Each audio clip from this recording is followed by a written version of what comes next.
أعوذ بالله من الشيطان الرجيم. بسم الله الرحمن الرحيم. ولا يحسبن الذين كفروا او گمان دی نکوی هاغ کسان کفرو چه هغی کفر کڑے سبقو چه دوی بوڑان دی شی زمانگنا دوی ببچ شی زمانگنا انہم لا يعجزون بیشک دوی نشی عاجز کولے اللہ لرا وَأَعِدُّوا لَهُمْ او تیارے کوئی تاسو اے مومنانو لهم ددوی دپارا مستطوعتم سمرچ وسکی گستاسو سمرچ حغا کیدیش استاسونا من قوت د قوتنا د طاقتنا ومن رباط الخیل او خصوصا د تیارولو د اسنونا د پاللو د اسنونا ترهبون به عدو الله یروی تاسو پدی اسلحو سرا دشمن د الله لرا وعدوکم او دشمن خپل لرا وآخرین من دونهم او نور خلق چه علاوه د دوی ندی لا تعلمونهم تاسو نپی جنای حغی لرا اللہ یعلمهم اللہ تعالی پی جنی حغی لرا وما تنفقوا من شیء او هاغسیس چه تاسو خرج کوئی من شیء دسسیزنا فی سبیل اللہ پلارد اللہ کی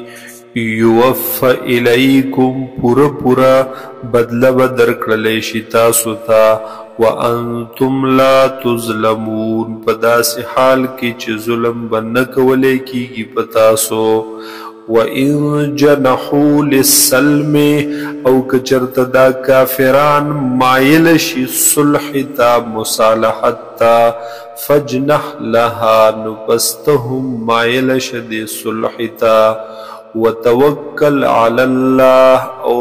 توکل کوا بروسسات خاص پا اللہ باندے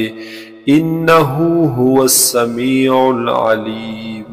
بیشکا دغ اللہ اوریدن کے دے او علم والدے وَإِن يُرِيدُوا او کچرت ارادو کی دا کافران ان یخدعوکا چدوکا در کی تاسو لرا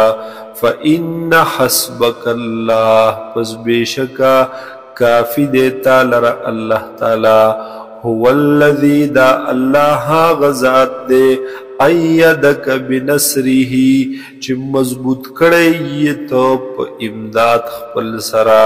وبالمؤمنین او پا مومنانو سرا وَأَلَّفَ بَيْنَ قُلُوبِهِمْ او محبت اچولے دے پمینز د زړونو د دوی کې پمینز د زړونو د دې مومنانو کې لو انفقت ما فی الارض جميعا کچرتتا خرچ کړي وې ټول هاغه سچ دی پزمکږي ما الفت بین قلوبهم